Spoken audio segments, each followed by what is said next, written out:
আসসালামু আলাইকুম ওরহমতুল্লাহ। শুরু করছি একটি নতুন সিরিজ, অতিরিক্ত চিন্তা করবেন না।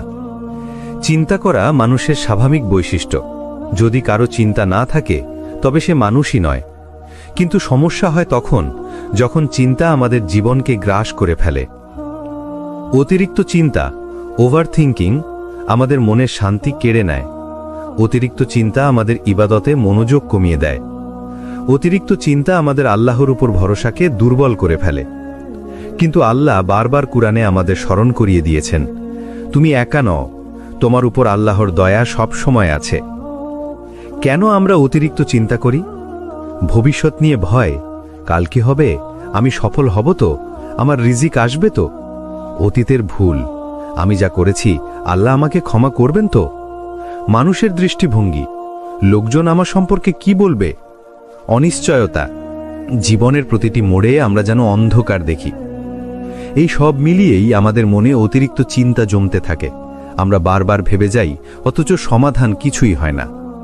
আল্লাহ বলেন, তোমরা আমাকে স্মরণ করো, আমি তোমাদের স্মরণ করব। তোমরা আমার প্রতি কৃতজ্ঞ হও, অকৃতজ্ঞ হও না। সূরা আল বাকারা, আয়াত 152। এই আয়াতে এক আশ্চর্য শিক্ষা আছে।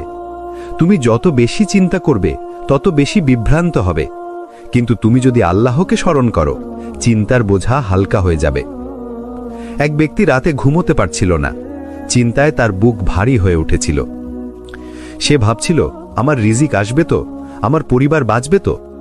সেই রাতে সে এক আলেমের কাছে গেল। আলেম তাকে বললেন, তুমি তোমার কাঁধে যা বহন করছো সেটা তো আসলে আল্লাহর দায়িত্ব, তুমি শুধু চেষ্টা করবে, বাকিটা ছেড়ে দাও তার উপর। এটা শুনে সে কেঁদে ফেলল, কারণ সে বুঝল চিন্তা করে নয়, বরং আল্লাহর উপর ভরসা করলেই শান্তি আসে। অতিরিক্ত চিন্তা আমাদের মানসিক শান্তি কেড়ে নেয়, কিন্তু আল্লাহর জিকির আমাদের শান্তি ফিরিয়ে দেয়। মনে রাখবেন, চিন্তা করার বদলে দোয়া করুন, দুশ্চিন্তা করার বদলে আল্লাহর উপর ভরসা করুন। চিন্তার আসল শত্রুকে, আর কিভাবে এই শত্রু আমাদের ঈমানকে ধীরে ধীরে দুর্বল করে ফেলে? চিন্তার আসল শত্রু হল শয়তান। চিন্তা কোনো রোগ নয়, বরং মানুষের একটি স্বাভাবিক অনুভূতি। কিন্তু যখন সেটা নিয়ন্ত্রণের বাইরে চলে যায়, তখন এর পিছনে দুটি বড় শক্তি কাজ করে। প্রথমত, শয়তান বারবার আমাদের মনে সন্দেহ জাগায়। সে বলে, তুমি তো পারবে না, তুমি তো ব্যর্থ। সে তোমার মনে ভয় ঢুকিয়ে দেয়, তোমার ভবিষ্যৎ অন্ধকার, তোমার রিজিক শেষ হয়ে যাবে। আল্লাহ কুরআনে বলেছেন, শয়তান তোমাদের দারিদ্র্যের ভয় দেখায় এবং অশ্লীলতার দিকে ডাক দেয়, অথচ আল্লাহ তোমাদের প্রতিশ্রুতি দেন ক্ষমা এবং অনুগ্রহের। সূরা আল বাকারা, আয়াত 268। এই আয়াত পরিষ্কার প্রমাণ, অতিরিক্ত চিন্তার পেছনে শয়তান বড় ভূমিকা রাখে। আমাদের ভেতরের দুর্বলতা, ভয়, অনিশ্চয়তা, এইসব মিলিয়েই আমরা নিজেদের অতিরিক্ত চাপের মধ্যে ফেলে দিই। আমরা বারবার নিজেদের প্রশ্ন করি, আমি যদি ব্যর্থ হই, আমি যদি লজ্জিত হই, মানুষ যদি আমাকে খারাপ ভাবে। এগুলো নফসের ফিসফিসানি, যা আমাদের ঈমানকে দুর্বল করে ফেলে। অতিরিক্ত চিন্তা কিভাবে ঈমান দুর্বল করে? সন্দেহ তৈরি করে। মানুষ ভাবে, আল্লাহ হয়তো আমাকে সাহায্য করবেন না। আল্লাহর উপর ভরসা কমায়। আমরা চেষ্টা করার আগে ফলাফল নিয়ে বেশি চিন্তা করি। ইবাদতে মনোযোগ নষ্ট করে। নামাজে দাঁড়ালেও মনের ভিতর ঘুরতে থাকে হাজারো দুশ্চিন্তা। হতাশা সৃষ্টি করে। আমরা বিশ্বাস হারাই, ভাবি কিছুই হবে না। ভাই ও বোনেরা, আল্লাহ কুরআনে বলেছেন, নিশ্চয়ই যারা বলে আমাদের রব আল্লাহ এবং তারপর অটল থাকে, তাদের উপর কোনো ভয় নেই এবং তারা দুঃখিত হবে না। সূরা আহকাফ, আয়াত 13। অর্থাৎ ভয় আর দুশ্চিন্তা কেবল তখনই আসে যখন আমরা আল্লাহর উপর পূর্ণ ভরসা রাখতে পারি না। এক যুবক ছিল যে চাকরি খুঁজছিল অনেক দিন ধরে। কাজ না পেয়ে সে রাতে ঘুমোতে পারত না, সারাদিন শুধু চিন্তা করত। অবশেষে তার শরীর ভেঙে পড়ল। কিন্তু যখন সে এক আলেমের কাছে গিয়ে বলল, আমি শুধু চিন্তা করি, কিছুই পাচ্ছি না, তখন আলেম তাকে বললেন, তুমি কি ভেবেছ চিন্তা তোমাকে রিজিক এনে দেবে? না ভাই, রিজিক আল্লাহর হাতে। তোমার দায়িত্ব চেষ্টা করা, বাকিটা ছেড়ে দাও তার উপর। এরপর থেকে সে যুবক দুশ্চিন্তা কমিয়ে দিল, আল্লাহর উপর ভরসা রাখল, আর খুব শীঘ্রই সে এমন কাজ পেল যা সে কল্পনাও করেনি। এটাই প্রমাণ, চিন্তা নয়, বরং আল্লাহর প্রতি তাওয়াক্কুলই সফলতা আনে। অতিরিক্ত চিন্তার আসল শত্রু হল শয়তান এবং আমাদের নফস। তারা দুজন মিলে আমাদের ঈমান দুর্বল করতে চায়। তারা চায় আমরা আল্লাহর উপর ভরসা হারাই। কিন্তু মনে রাখবেন, যে আল্লাহকে শক্তভাবে আঁকড়ে ধরে তার কোনো দুশ্চিন্তা থাকতে পারে না। কিভাবে অতিরিক্ত চিন্তা আমাদের শরীর, মন আর আত্মাকে ভেঙে ফেলে, আর আল্লাহ কিভাবে এর সমাধান দিয়েছেন। যখন তুমি অতিরিক্ত চিন্তা করো তখন শরীরের ভিতরে নানান পরিবর্তন ঘটে। হৃদস্পন্দন বেড়ে যায়, মনে হয় যেন বুক ফেটে যাবে। ঘুম নষ্ট হয়, সারা রাত চোখের পাতা এক হয় না। ক্ষুধা কমে যায়, খাবারের প্রতি আগ্রহ হারিয়ে ফেলে। রোগ প্রতিরোধ ক্ষমতা কমে যায়, শরীর সহজে অসুস্থ হয়ে পড়ে। আধুনিক চিকিৎসা বিজ্ঞানও বলে, অতিরিক্ত চিন্তা করলে শরীরে কার্টিসল নামের একটি স্ট্রেস হরমোন বেড়ে যায়, যা ধীরে ধীরে শরীরকে ভিতর থেকে দুর্বল করে ফেলে। অতিরিক্ত চিন্তার প্রভাব সবচেয়ে বেশি পড়ে মনের ওপর। অস্থিরতা তৈরি হয়, মন শান্তি খুঁজে পায় না। আত্মবিশ্বাস ভেঙে যায়, মনে হয় আমি পারব না। একাগ্রতা নষ্ট হয়, পড়াশোনা বা কাজে মন বসে না। হতাশা তৈরি হয়, মনে হয় সব শেষ হয়ে গেছে। আল্লাহ কুরআনে আমাদের সতর্ক করে বলেছেন, শয়তান তোমাদের দুঃখিত করতে চায়। সূরা মুজাদিলা আয়াত 10। অর্থাৎ দুঃখ, অতিরিক্ত চিন্তা এইসব শয়তানের অন্যতম অস্ত্র। শরীর আর মন ছাড়াও অতিরিক্ত চিন্তা আমাদের আত্মাকেও প্রভাবিত করে। নামাজে মনোযোগ হারিয়ে যায়, কুরআন পড়লেও আয়াত হৃদয়ে বসে না, দোয়া করলেও মনে হয় আল্লাহ শুনছেন তো। ভাই ও বোনেরা, এটাই হলো সবচেয়ে বড় বিপদ। কারণ অতিরিক্ত চিন্তা ধীরে ধীরে আমাদের তাওয়াক্কুল অর্থাৎ আল্লাহর উপর ভরসাকে দুর্বল করে দেয়। আল্লাহ জানেন তার বান্দারা চিন্তায় পড়ে যাবে, তাই আল্লাহ কোরআনে সরাসরি সমাধান দিয়েছেন। যে ব্যক্তি আল্লাহকে ভয় করে ও তার উপর ভরসা করে, তার জন্য আল্লাহ যথেষ্ট। নিশ্চয়ই আল্লাহ তার উদ্দেশ্য পূর্ণ করবেন। সূরা আত-তালাক আয়াত 2 ও 3। এই আয়াত 3টি জিনিস শিখিয়েছে। প্রথম, ভয় ও চিন্তার মূল সমাধান হল আল্লাহকে ভয় করা। দ্বিতীয়, ভবিষ্যৎ নিয়ে আতঙ্ক নয়, বরং আল্লাহর ওপর ভরসা রাখা। তৃতীয়, আল্লাহ সর্বদা বান্দার উদ্দেশ্য পূর্ণ করেন সময় মতো। একজন মা ছিলেন, তার সন্তানের অপারেশনের সময় ঘন্টার পর ঘন্টা বসে কাঁদছিলেন। মনে হচ্ছিল দুনিয়া ভেঙে পড়েছে। কিন্তু ডাক্তার অপারেশন শেষে বললেন, আপনার সন্তান সম্পূর্ণ সুস্থ আছে। সেই মা পরে বলেছিলেন, আমি এত চিন্তা করে নিজের শরীর আর মন নষ্ট করেছি, অথচ আল্লাহ তো আমার সন্তানের হেফাজত করেই রেখেছিলেন। এটাই শিক্ষা। আমরা দুশ্চিন্তায় ডুবে থাকি, অথচ আল্লাহর রহমত সব সময় আমাদের ঘিরে রাখে। অতিরিক্ত চিন্তা আমাদের শরীর, মন আর আত্মাকে ধ্বংস করে ফেলে। কিন্তু আল্লাহ আমাদের জন্য দিয়েছেন একটি সুন্দর সমাধান, তাওয়াক্কুল, দোয়া আর ধৈর্য। মনে রাখুন, চিন্তা তোমাকে দুর্বল করে, আর আল্লাহর উপর ভরসা তোমাকে শক্তিশালী করে। চিন্তা এটা এক ধরনের আগুন। বাইরে থেকে হয়তো কেউ বুঝতেই পারছে না, কিন্তু ভেতরে ভেতরে সেটা ধীরে ধীরে আপনাকে জ্বালিয়ে দিচ্ছে। ছোট ছোট শঙ্কা, ভয়, অজানা ভবিষ্যতের চাপ সব একসাথে হয়ে মনে হয় বুকের ভেতর 1000 কিলো পাথর বসে আছে। কিন্তু মনে রাখবেন, চিন্তা কখনোই সমস্যার সমাধান নয়, বরং অতিরিক্ত চিন্তা করলে সমস্যা আরও বড় হয়ে যায়। একটা বাস্তব উদাহরণ দিই। আপনি যদি রাতের বেলা ঘুমোতে চান, অথচ বারবার নিজেকে বলেন, যদি ঘুম না আসে, যদি কাল সকালে আমি ফ্রেশ না থাকি, তাহলেই ঘুম আসবে না। একইভাবে জীবনের প্রতিটি ক্ষেত্রে যখন আমরা অতিরিক্ত চিন্তা করতে থাকি, তখন বাস্তব সমস্যার তুলনায় আমাদের মনে তার আকার আরও বিশাল হয়ে ওঠে। আল্লাহ তাআলা কুরআনে বলেছেন, আর যে আল্লাহর উপর ভরসা করে তার জন্য তিনিই যথেষ্ট। সূরা আত-তালাক 3। দেখুন, এখানে আল্লাহ আমাদের সরাসরি আশ্বস্ত করেছেন, তুমি যদি আমার উপর ভরসা করো, তাহলে তোমাকে অকারণ দুশ্চিন্তায় ডুবে থাকতে হবে না, কারণ আমি আছি, আমি তোমার ব্যাপারগুলো সামলাবো। কিন্তু আমরা কি করি? আমরা আল্লাহর হাতে ছেড়ে দেওয়ার বদলে নিজের মনের মধ্যে হাজারো যদি আর কিন্তু বানিয়ে ফেলি। যদি চাকরি না পাই, যদি ব্যবসা নষ্ট হয়, যদি পরীক্ষায় ফেল করি, যদি মানুষ কি বলে, এই যদিগুলোই আমাদের চিন্তাকে পাহাড়ে রূপান্তরিত করে। অথচ আল্লাহর কাছে কখনোই যদি থাকে না। আল্লাহর কাছে আছে নিশ্চিত সিদ্ধান্ত, সঠিক সময় আর সেরা পরিকল্পনা। হাদিসে এসেছে, রাসূলুল্লাহ সাল্লাল্লাহু আলাইহি ওয়াসাল্লাম বলেছেন, যদি তোমরা আল্লাহর উপর প্রকৃত ভরসা করতে, তবে তিনি তোমাদেরকে এমনভাবে রিজিক দিতেন যেমন তিনি পাখিদের রিজিক দেন। তারা সকালে ক্ষুধার্ত অবস্থায় বের হয়, আর সন্ধ্যায় পরিতৃপ্ত হয়ে ফিরে আসে। তিরমিজি। একটু ভেবে দেখুন, পাখিদের কোনো ব্যাংক ব্যালেন্স নেই, কোনো সঞ্চয় নেই, কোনো বড় পরিকল্পনাও নেই, তবুও তারা প্রতিদিন অল্প কয়েক ফোঁটা খাবারের জন্য আকাশে উড়ে বের হয়, আর আল্লাহ তাদের জন্য যথেষ্ট ব্যবস্থা করেন। তাহলে আমরা কেন ভাবি যে আল্লাহ আমাদের দেখছেন না? ভাই ও বোনেরা, অতিরিক্ত চিন্তা আপনার দোয়াকে দুর্বল করে দেয়। যখন আপনি বারবার চিন্তা করতে থাকেন, তখন আপনি আসলে নিজের মনে এই বার্তাটাই বসিয়ে দেন, আমি একা, কেউ নেই। অথচ আল্লাহ বলছেন, আমি আছি, আমি যথেষ্ট। তাহলে আজ একটা সিদ্ধান্ত নিন, চিন্তাকে আল্লাহর হাতে ছেড়ে দিন। আপনার দোয়া করুন, চেষ্টা করুন, আর বাকিটা তার উপর ভরসা করুন। কারণ যে আল্লাহ আপনার হৃৎস্পন্দন পর্যন্ত জানেন, তিনি তো আপনার ভবিষ্যতের প্রতিটি ধাপ জানেন। অতিরিক্ত চিন্তার শিকার হলে দোয়া কিভাবে মনকে শান্ত করে। চিন্তা যখন বুকে কষে ধরে, তখন মানুষের মনে হয় এই পৃথিবীতে আর কেউ তাকে বুঝতে পারছে না, কেউ সাহায্য করতে পারছে না। এই অবস্থাতেই দোয়া হলো সেই দরজা যা আল্লাহ বান্দার জন্য সর্বদা খোলা রেখেছেন। রাসূলুল্লাহ সাল্লাল্লাহু আলাইহি ওয়াসাল্লাম বলেছেন, দোয়া হলো ইবাদতের মূল। তিরমিজি। অর্থাৎ দোয়া শুধু কিছু চাওয়ার নাম নয়, বরং দোয়া করার মাধ্যমে বান্দা সরাসরি আল্লাহর সাথে সম্পর্ক গড়ে তোলে।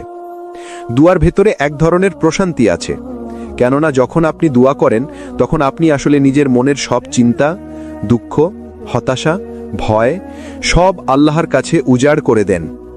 একবার ভেবে তো খুন্ত, মানুষের কাছে যখন আপনি সমস্যা বলেন, তখন হয়তো তারা শোনে, হয়তো না। তারা সমাধান দিতে পারলেও অনেক সময় আপনার ভেতরের যন্ত্রণা বুঝতে পারে না। কিন্তু আল্লাহ, তিনি তো আপনার অন্তরের প্রতিটি অনুভূতি জানেন। এমনকি আপনি যে কষ্টের কথা মুখে আনতেই পারছেন না, সেটাও তিনি জানেন। চিন্তা যখন আপনাকে আঘাত করে, তখন শয়তান বারবার হুইসপার করে, তুমি শেষ, তোমার আর কোনো পথ নেই। কিন্তু দোয়া করার মুহূর্তে আপনি আল্লাহকে মনে করিয়ে দেন, আমার মালিক তো তুমি, আমার পথ তৈরি করার ক্ষমতা শুধু তোমার। তখন শয়তানের সে হুইসপার দুর্বল হয়ে যায়, আর আপনার মনে এক ধরনের শক্তি ফিরে আসে। কুরআনে আল্লাহ তাআলা বলেছেন, তোমরা আমাকে ডাকো, আমি তোমাদের দোয়া কবুল করব। সূরা গাফির 60। ভাই ও বোনেরা, খেয়াল করুন, আল্লাহ শুধু দোয়া করতে বলেননি, বরং প্রতিশ্রুতি দিয়েছেন, আমি কবুল করব। এর মানে হলো আপনার দোয়া কখনোই শূন্যে ঝুলে থাকে না। সেটা কখনো সাথে সাথে কবুল হয়, কখনো সময় নিয়ে হয়, আর কখনো আল্লাহ তার বিনিময়ে আপনার জন্য আরও ভালো কিছু লিখে দেন। এখন প্রশ্ন আসতে পারে, যখন আমরা অতিরিক্ত চিন্তায় ডুবে যাই, তখন দোয়া করার উপকারিতা কি? প্রথমত, দোয়া আপনাকে মনে করিয়ে দেয় আপনি একা নন। দ্বিতীয়ত, দোয়া আপনার মনকে বোঝায় আল্লাহ আছেন, তিনি শুনেন, তিনি ব্যবস্থা করবেন। তৃতীয়ত, দোয়া আপনার চিন্তাকে আল্লাহর কাছে সঁপে দেয়, ফলে আপনার মাথার ভেতরের ভার হালকা হয়ে যায়। রাসূলুল্লাহ সাল্লাল্লাহু আলাইহি ওয়াসাল্লামের জীবনে দেখুন, তিনি জীবনের প্রতিটি কষ্টে, প্রতিটি চিন্তায় আল্লাহর কাছে ফিরে গেছেন। তিনি রাতে কেঁদে কেঁদে দোয়া করেছেন, সিজদায় ঘন্টার পর ঘন্টা থেকেছেন। অথচ তাঁরই তো পৃথিবীর সবচেয়ে বড় দায়িত্ব ছিল। তবুও দুয়ার মাধ্যমে তিনি শান্তি খুঁজে নিয়েছেন। তাহলে আমাদের জন্য দুয়া এত শক্তিশালী কেন? কারণ দুয়া হলো আল্লাহর সাথে যোগাযোগের সেই তার, যা কখনো বিচ্ছিন্ন হয় না। আজ থেকে একটা অভ্যেস তৈরি করুন, যখনই অতিরিক্ত চিন্তা আসবে, তখন বিষে কেবল কয়েকটি কথা বলবেন, হে আল্লাহ, আমি তোমার বান্দা, আমি অসহায়, আমি কিছুই পারি না, তুমি ছাড়া আমার কোনো আশ্রয় নেই। এভাবেই দুয়ার ভেতরে ভরে দিন আপনার সব চিন্তা। আল্লাহর কসম, আপনার অন্তরের ভার হালকা হয়ে যাবে। রাসূলুল্লাহ সাল্লাল্লাহু আলাইহি ওয়াসাল্লাম যে বিশেষ দোয়াগুলো শিখিয়েছেন, যা দুশ্চিন্তা, ভয় আর অতিরিক্ত চিন্তা দূর করে। চিন্তার পাহাড় যখন বুকের ভেতর জমে যায়, তখন মানুষ হাঁপিয়ে ওঠে, মনে হয় বুকে যেন ভারী পাথর চেপে আছে। ঠিক তখনই দোয়া হলো সেই আলো, যা অন্ধকার ভেদ করে হৃদয়কে শান্ত করে। রাসূলুল্লাহ সাল্লাল্লাহু আলাইহি ওয়াসাল্লাম আমাদের কিছু বিশেষ দোয়া শিখিয়ে গেছেন, যেগুলো তিনি সাহাবাদের শেখাতেন। আসুন আজ আমরা সেই দোয়াগুলো নিয়ে আলোচনা করি। দুশ্চিন্তা ও কষ্ট দূর করার দোয়া। হযরত আবু হুরায়রা রাদিয়াল্লাহু তাআলা আনহু থেকে বর্ণিত, রাসূলুল্লাহ সাল্লাল্লাহু আলাইহি ওয়াসাল্লাম যখন কোনো কষ্ট, দুশ্চিন্তা বা সমস্যায় পড়তেন, তখন এই দোয়া পড়তেন, আল্লাহুম্মা রাহমাতাকা আরজু ফালা তাকিলনি ইলা নাফসি তরফাতা আইন ওয়া আসলিহ লি শা'নি কুল্লা লা ইলাহা ইল্লা আনত। হে আল্লাহ, আমি তোমার রহমতের আশা করি, এক মুহূর্তের জন্য আমাকে আমার নিজের নফসের উপর ছেড়ে দিও না। আমার সব ব্যাপার ঠিক করে দাও, তুমি ছাড়া কোনো ইলাহ নেই। আবু দাউদ। এই দোয়া আমাদের শেখায় চিন্তার সময় নিজের উপর ভরসা না করে পুরোপুরি আল্লাহর উপর নির্ভর করতে হবে।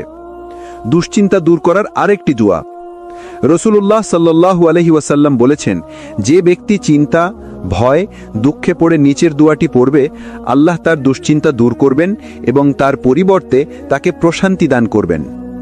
আল্লাহুম্মা ইন্নী আউযু বিকা মিনাল হাম্মি ওয়াল হাযান ওয়া আউযু বিকা মিনাল আজজি ওয়াল কাসাল ওয়া আউযু বিকা মিনাল জুবনি ওয়াল বুখল ওয়া আউযু বিকা মিন গলাবাতিদ দাইনি ওয়া কাহরির রিজাল। হে আল্লাহ, আমি তোমার কাছে আশ্রয় চাই দুশ্চিন্তা এবং দুঃখ থেকে। আমি তোমার কাছে আশ্রয় চাই অক্ষমতা এবং আলস্য থেকে। আমি তোমার কাছে আশ্রয় চাই ভীরুতা এবং কৃপণতা থেকে। আমি তোমার কাছে আশ্রয় চাই ঋণের ভার এবং মানুষের দমন পীড়ন থেকে। বুখারী, মুসলিম। খেয়াল করুন, এই দোয়ায় শুধু মানসিক কষ্টই নয়, বরং দুনিয়ার অনেক সমস্যা থেকে আশ্রয় চাওয়া হয়েছে, কারণ আল্লাহ ছাড়া কেউ এসব থেকে মুক্ত করতে পারে না। হতাশার মুহূর্তের দোয়া। হাদিসে এসেছে, যে ব্যক্তি দুশ্চিন্তায় পড়ে আল্লাহকে ডাকবে এইভাবে, লা ইলাহা ইল্লা আনতা সুবহানাকা ইন্নী কুনতু মিনাজ জালিমিন। তুমি ছাড়া কোনো উপাস্য নেই, তুমি পবিত্র, আমি তো সত্যিই জালেমদের অন্তর্ভুক্ত। সূরা আম্বিয়া 87। এই দোয়াটি ইউনুস আলাইহিস সালাম মাছের পেটের অন্ধকারে পড়েছিলেন। সেই অন্ধকার থেকে আল্লাহ তাকে মুক্ত করেছিলেন। আর রসুল বলেছেন, যে মুসলিম ভাই বা বোন এই দোয়াটি তার দুশ্চিন্তার সময়ে পড়বে, আল্লাহ তার মুক্তির দরজা খুলে দেবেন। সাহাবারা যখন কষ্টে পড়তেন, তখন তারা এই দোয়াগুলোকে আস্ত্রের হিসেবে ব্যবহার করতেন। তারা জানতেন, মানুষের কাছে অভিযোগ করলে সমস্যা কমবে না, বরং আল্লাহর কাছে কান্না করলে আল্লাহ সে সমস্যা দূর করবেন অথবা অন্তরে শান্তি দিবেন। ভাই ও বোনেরা, দুয়ার মানে শুধু মুখে আরবি পড়া নয়। দুয়ার মানে হলো আল্লাহর সামনে হৃদয় উজাড় করে দেওয়া। যখন অতিরিক্ত চিন্তা আপনাকে গিলে খাচ্ছে, তখন একান্তে বসে আল্লাহর সাথে এই দোয়াগুলো পড়ুন। একবার নয়, বরং বারবার, অবিরত। কারণ আল্লাহ দেরি করলেও তিনি কখনো ভুলে যান না, আর যখন তিনি কবুল করেন, তখন সেটি আপনার চিন্তার চেয়েও বড় আশীর্বাদ হয়ে আসে। আমরা সাধারণত মনে করি চিন্তা মানেই কষ্ট, হতাশা, ভেঙে পড়া।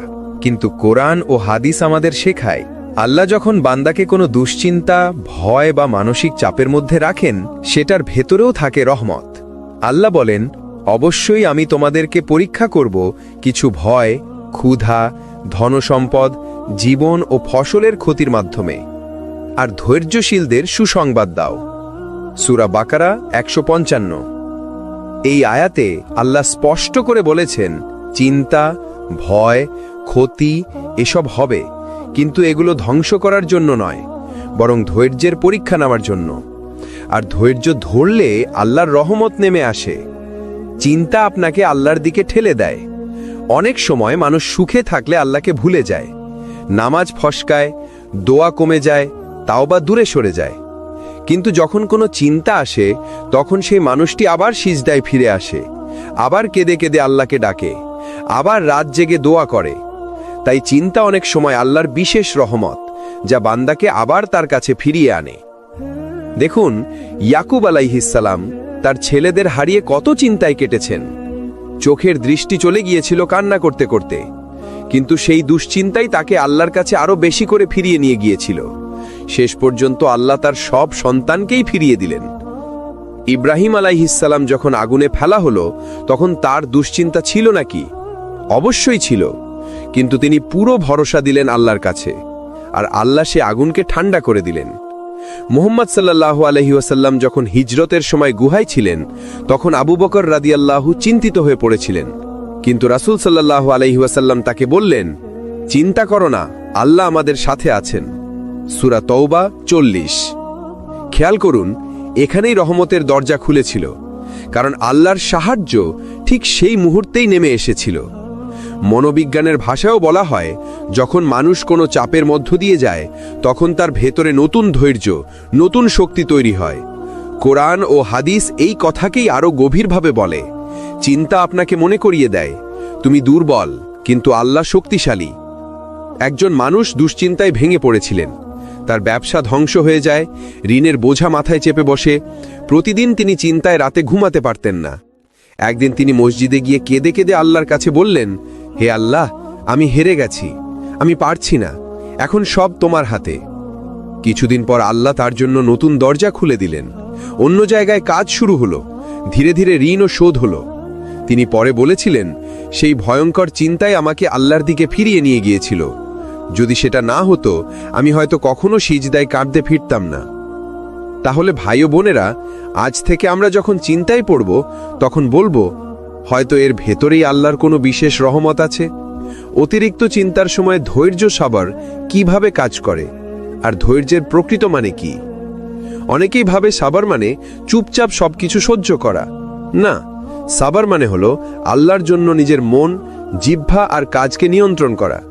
অর্থাৎ সমস্যার সময় অভিযোগ না করা, হতাশ না হওয়া, হার মানা নয়, বরং আল্লাহর কাছে ভরসা রেখে টিকে থাকা। রাসূলুল্লাহ সাল্লাল্লাহু আলাইহি ওয়াসাল্লাম বলেছেন, সাবার হলো সেই ধাক্কা লাগার প্রথম মুহূর্তে ধৈর্য ধরা। বুখারী, মুসলিম। অর্থাৎ চিন্তা আসার সাথেই নিজেকে সামলানোই আসল ধৈর্য। আল্লাহ তাআলা বলেন, নিশ্চয়ই আল্লাহ ধৈর্যশীলদের সাথে আছেন। সূরা বাকারা 153। অতিরিক্ত চিন্তার সময় আপনি যদি ধৈর্য ধরেন, আল্লাহ বলছেন, আমি তোমার সাথে আছি। একবার ভাবুন তো, আল্লাহ নিজে যখন সাথে থাকার ওয়াদা দেন, তখন সেই চিন্তা কি আর আগের মতো থাকে? আবার কোরআনে বলা হয়েছে, ধৈর্যশীলদেরকে হিসাব ছাড়াই পুরস্কার দেওয়া হবে। সূরা জুমার 10। অর্থাৎ চিন্তার সময় ধৈর্য ধরলে পুরস্কার সীমাহীন।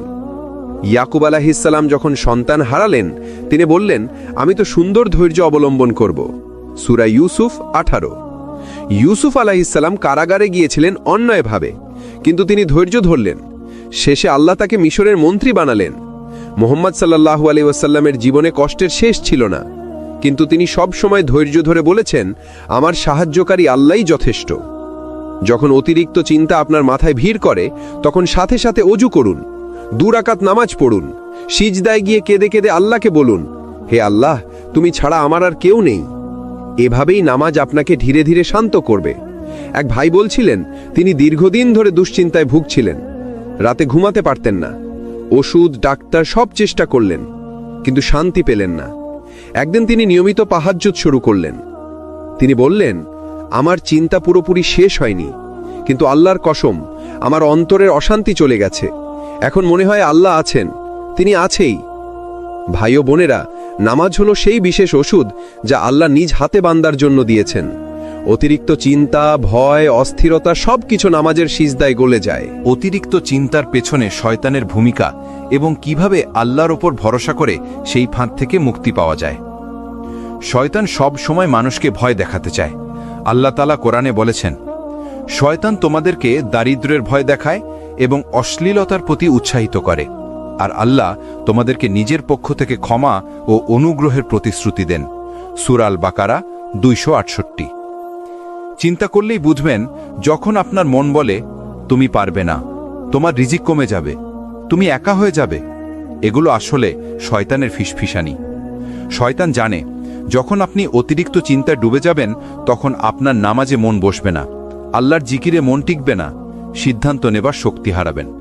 তাই সে সবসময় আপনাকে ফাঁদে ফেলার জন্য নেতিবাচক চিন্তার পাহাড় তৈরি করে দেয়। কিন্তু আল্লাহ বলছেন, যে আল্লাহর ওপর ভরসা করে, আল্লাহ তার জন্য যথেষ্ট। সূরা তালাক 3। মানে আপনি যদি সত্যি আল্লাহর ওপর ভরসা করেন, তবে অতিরিক্ত চিন্তা আপনাকে কষ্ট দিতে পারবে না। ধরুন আপনি নৌকায় আছেন, হঠাৎ ঢেউ শুরু হলো। যদি আপনি শুধু ঢেউয়ের দিকে তাকান, তবে ভয় পাবেন।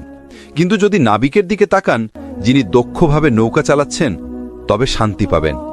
আমাদের জীবনের নাবিক হচ্ছেন আল্লাহ। তিনি আছেন, তাই আমাদের ভয় পাওয়ার দরকার নেই। পরের বার যখন শয়তান আপনার কানে ফিসফিস করে বলবে তুমি ব্যর্থ হবে, তখন জোরে জোরে বলুন, হাসবি আল্লাহু লা ইলাহা ইল্লাহু আলাইহি তাওয়াক্কালতু ওয়া হুয়া রাব্বুল আরশিল আজিম। অর্থ, আল্লাহই আমার জন্য যথেষ্ট, তিনি ছাড়া আর কোনো উপাস্য নেই, আমি তার ওপর ভরসা করেছি, আর তিনি মহান আরশের মালিক। এই জিকির শয়তানের ফিসফিসানি কেটে দেবে এবং আপনাকে শান্তি দেবে।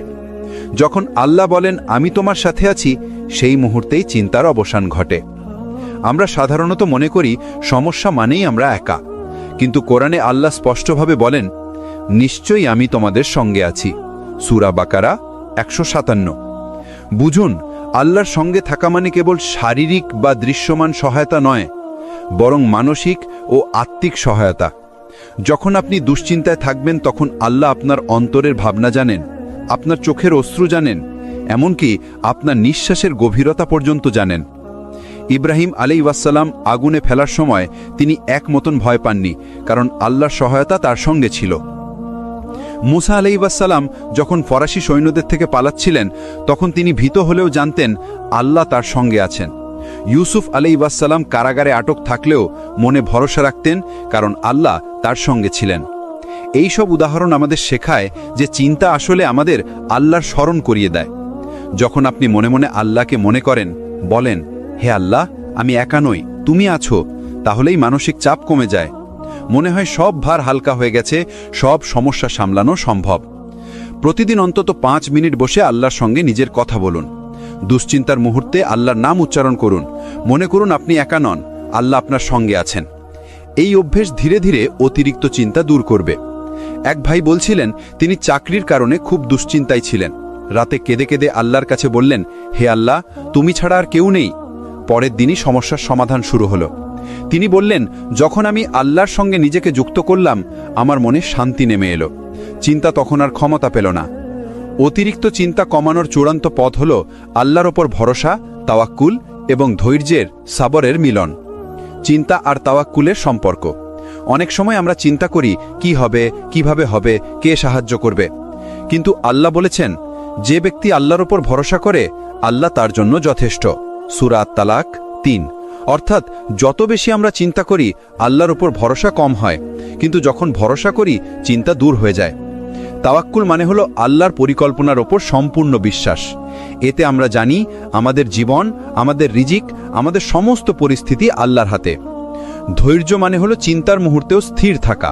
তাওয়াক্কুল মানে হলো আল্লাহর সাহায্যে বিশ্বাস রাখা। যখন এই দুটো মিলিয়ে কাজ করে তখন অতিরিক্ত চিন্তা কমে যায়, অস্থিরতা ও ভয় দূর হয়, হৃদয় শান্ত হয়। এক সাহাবী দীর্ঘদিন দুশ্চিন্তায় ছিলেন।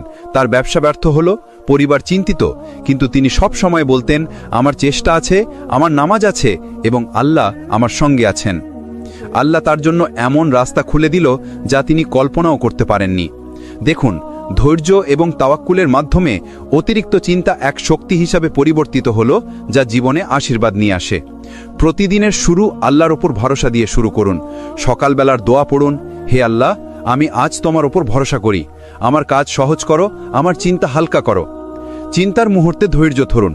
শ্বাস নিতে নিতে বলুন, সবকিছু আল্লাহর হাতে, আমি স্থির থাকব। নিয়মিত দোয়া ও নামাজ বজায় রাখুন। প্রতিদিন 5 ওয়াক্ত নামাজ, তাহাজ্জুদ বা দুশ্চিন্তার সময় ছোট দোয়া অন্তরের ভার হালকা করবে। অতি ব্যস্ত হলে শয়তানের ফিসফিসানি প্রতিহত করুন। মনে মনে বলুন, হাসবি আল্লাহ, লা ইলাহা ইল্লাহু। ভাই ও বোনেরা, মনে রাখুন, চিন্তা আমাদের নাশ করতে পারে না যদি আমরা ধৈর্য ধরতে জানি, আল্লাহর উপর ভরসা করি এবং দোয়া করি। অতিরিক্ত চিন্তা আসলে একটি সংকেত আল্লাহ আপনাকে ফিরে দেখতে চাচ্ছেন, আপনাকে তার কাছে নিয়ে যেতে চাচ্ছেন। আপনার চিন্তার ভিতরেই আল্লাহর রহমতের দরজা লুকানো আছে। শুধুমাত্র ধৈর্য ধরুন, ভরসা রাখুন এবং নামাজ, দোয়া এবং কোরআনের মাধ্যমে আল্লাহর সঙ্গে সংযোগ বজায় রাখুন। চিন্তার শেষ কথা, জীবনের ছোট ছোট মুহূর্তেই আল্লাহর সাথে শান্তি খুঁজে পাওয়ার উপায়। জীবন হলো আল্লাহর দান। চিন্তা যখন আমাদের কাছে অজস্র পাহাড়ের মতো দেখায়, তখন মনে রাখতে হবে এই জীবন আল্লাহর পক্ষ থেকে একটি দান। হয়তো কিছু মুহূর্তে আমরা হতাশ হয়ে পড়ি, হতাশার কুয়ায় ডুবে যাই, কিন্তু মনে রাখবেন, প্রত্যেক দুশ্চিন্তার ভেতরেই লুকানো আছে আল্লাহর শিক্ষা, আল্লাহর রহমত এবং আল্লাহর দিকে ফিরিয়ে আনার পথ। ছোট ছোট মুহূর্তে শান্তি খুঁজুন। সকালের প্রথম নিঃশ্বাস আল্লাহর স্মরণে কাটান। 2 রাকাত নামাজ বা দোয়া পড়ুন যখন চিন্তা জড়িয়ে ধরে। প্রকৃতির মধ্যে হাঁটুন এবং আল্লাহর সৃষ্টি চিন্তা করুন। হাসি মুখে কাউকে সাহায্য করুন বা ছোট্ট দান করুন। এগুলো হলো ছোট ছোট মুহূর্ত যেখানে চিন্তা কমে যায় এবং অন্তর শান্ত হয়। নিশ্চয়ই মনে রাখবেন, আপনি একা নন, আল্লাহ সব সময় আপনার পাশে আছেন। যখন আপনি আপনার চিন্তা, ভয়, অস্থিরতা আল্লাহর হাতে তুলে দেবেন, তখন অবিশ্বাস ও শান্তি আপনার হৃদয়ে ভরে দেবে। রাসূলুল্লাহ সাল্লাল্লাহু আলাইহি ওয়াসাল্লাম বলেছেন, আল্লাহ বান্দার দিকে তাকান আর বলেন, আমি তোমার জন্য যথেষ্ট, আমি তোমার কষ্ট হালকা করব। ভাই ও বোনেরা, আজ থেকে যখনই অতিরিক্ত চিন্তা আপনার মনে চাপ দেবে, তখন বলুন, আল্লাহ আমার সঙ্গে আছেন, আমি ধৈর্য ধরব, আমি তার ওপর ভরসা রাখব, আমি শান্তি খুঁজব। এইভাবেই আপনি চিন্তার উপর বিজয় অর্জন করবেন এবং প্রতিদিনের জীবনকে আল্লাহর রহমতে পরিপূর্ণ করে তুলবেন। এই ভিডিও যদি আপনাদের ভালো লেগে থাকে তাহলে লাইক দিন, শেয়ার করুন এবং সাবস্ক্রাইব করতে ভুলবেন না।